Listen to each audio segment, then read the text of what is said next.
Now let's discuss about some properties of the blood. ठीक है, देखिए अगर ब्लड की प्रॉपर्टीज या कैरेक्टरिस्टिक फीचर्स की हम बात करें तो इसके कैरेक्टरिस्टिक फीचर क्या हैं?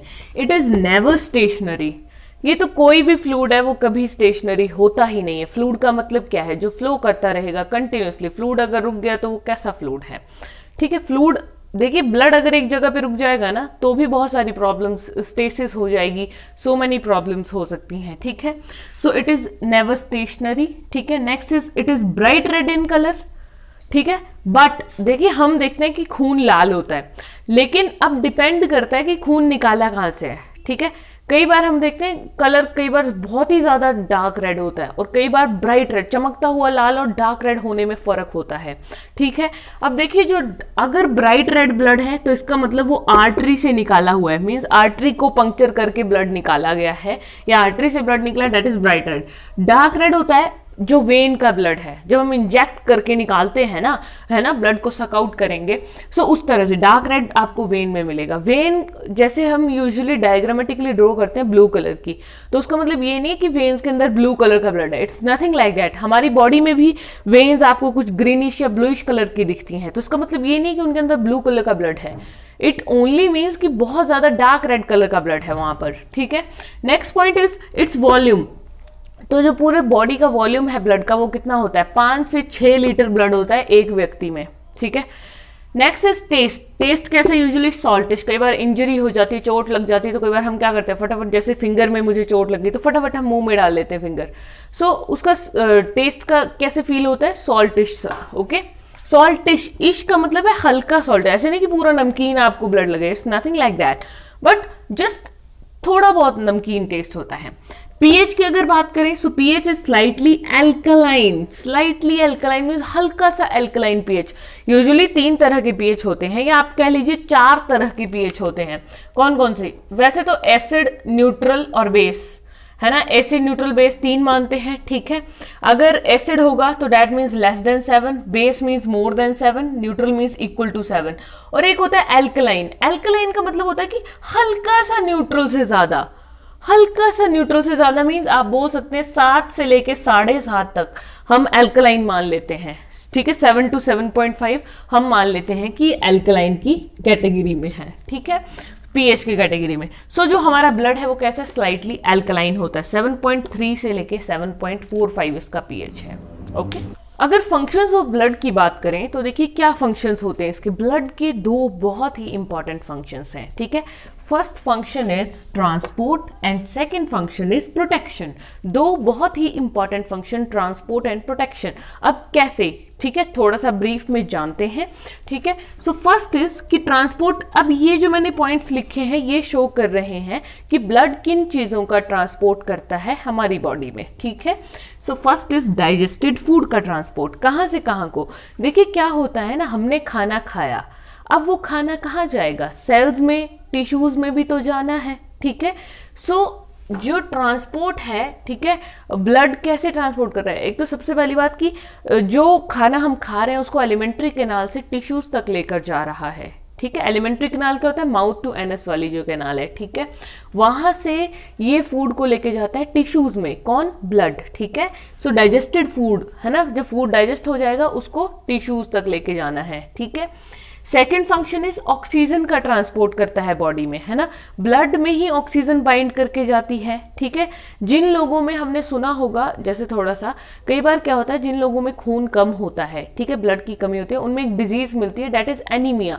एनीमिया का मतलब होता है खून की कमी बोल देते हैं हम लोग। That means haemoglobin. हीमोग्लोबिन एक रेड कलर का पिगमेंट होता है ब्लड में, अभी पढ़ेंगे हम। ठीक है, सो अगर उसकी कमी हो जाए तो हाइपोक्सिया वगैरह हो जाता है, that is a later thing. Okay, so oxygen जो है उसका ट्रांसपोर्ट किस फॉर्म में होता है? ब्लड में बाइंड करती है ऑक्सीजन, किस फॉर्म में?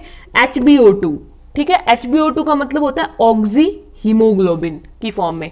वैसे कार्बन डाइऑक्साइड का ट्रांसपोर्ट भी करता है ब्लड, किस फॉर्म में? इसको बोलेंगे carboxy haemoglobin. This is oxy and this is carboxy haemoglobin की फॉर्म में। ठीक है, नेक्स्ट फंक्शन की अगर बात करें, एक्सक्रीटरी मटेरियल का भी ट्रांसपोर्ट होता है ना। एक्सक्रीटरी मटेरियल के ट्रांसपोर्ट में भी कौन हेल्प कर रहा है? ब्लड हेल्प कर रहा है। जो भी वेस्टफुल आइंस हैं, यूरिया, यूरिक एसिड के मॉलिक्यूल्स, उन सबको एक्सक्रीट आउट करने में हेल्प कर रहा है। डिस्ट्रीब्यूशन ऑफ हॉर्मोन्स, है ना, हमने पढ़ा था कि जो हॉर्मोन्स हैं, मान लीजिए वो एक जगह रिलीज हो रहा है, जैसे पिट्यूटरी ग्लैंड ब्रेन ने रिलीज किया, अब मुझे उसका फंक्शन कराना है। एक ही हार्मोन के बहुत सारे फंक्शन हो सकते हैं, 2-3 फंक्शन हो सकते हैं, तो अपनी जगह पे रह के तो फंक्शन करेगा नहीं, हॉर्मोन्स को मूव करना पड़ता है। So what is the medium for movement? Blood, ठीक है। Next is distribution of heat. Obviously blood कैसा होता है, बोलते हैं ना खून ठंडा नहीं होता, खून जो वो थोड़ा गर्म होता है, that means distribution of heat कर रहा है। कौन कर रहा है? ब्लड जो है वो ट्रांसपोर्ट कर रहा है हीट का भी, ठीक है। सो ये कुछ इसके ट्रांसपोर्ट के फंक्शंस हैं। And now let's discuss about the protection functions of the blood. Protection कैसे होती है? ये क्लॉट बना देता है। क्लॉट क्या होता है? जख्म बनना, ठीक है।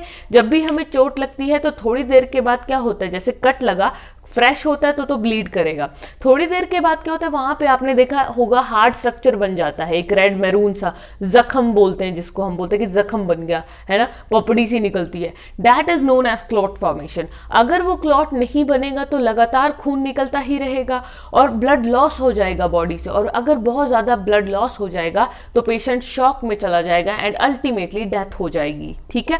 सो क्लॉट फॉर्मेशन बहुत जरूरी है, जो ब्लड हेल्प करता है, ठीक है। क्लॉटिंग मैकेनिज्म होता है एक ब्लड में, है ना, क्लॉटिंग फैक्टर्स रिलीज होते हैं। Second is by engulfing the bacteria. So engulfing bacteria का मतलब है ना कि जैसे कई बार क्या होता है, हमारी बॉडी में फॉरेन सब्सटेंसेस एंटर कर जाते हैं। हमने सुना है कि जैसे जर्म्स बोलते हैं ना कि गंदे पानी से या गंदी चीज़ों के साथ मत खेलो, हैंड वॉश कर लो, नहीं तो हाथों के थ्रू ही जर्म्स एंटर कर जाएंगे बॉडी में, ठीक है। सो वो जर्म्स क्या है? बेसिकली बैक्टीरिया, माइक्रो ऑर्गेनिजम्स, ठीक है। अब देखिए एंटर तो कर ही जाते हैं कैसे ना कैसे, ऐसा तो है नहीं कि बिल्कुल भी एंटर नहीं करते, चाहे जितना मर्जी क्लीन रह लीजिए। तो उसके लिए भी क्या है, अब हम लोग तो नहीं लड़ सकते, तो हमारी बॉडी के अंदर ही कुछ डिफेंस मैकेनिज्म ऐसे हैं जो हमारी सुरक्षा करते हैं।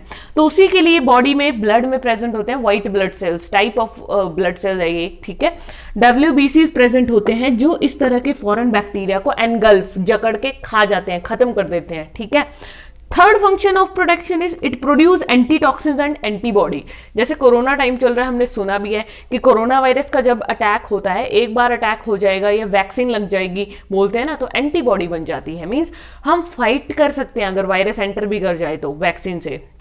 और अगर एक बार अटैक हो गया तो एंटीबॉडी जो एंटीजन के अगेंस्ट बनते हैं। What is antigen? Antigen is a foreign substance, okay. So उसके अगेंस्ट जो बन रही है दैट इज एंटीबॉडी, ओके।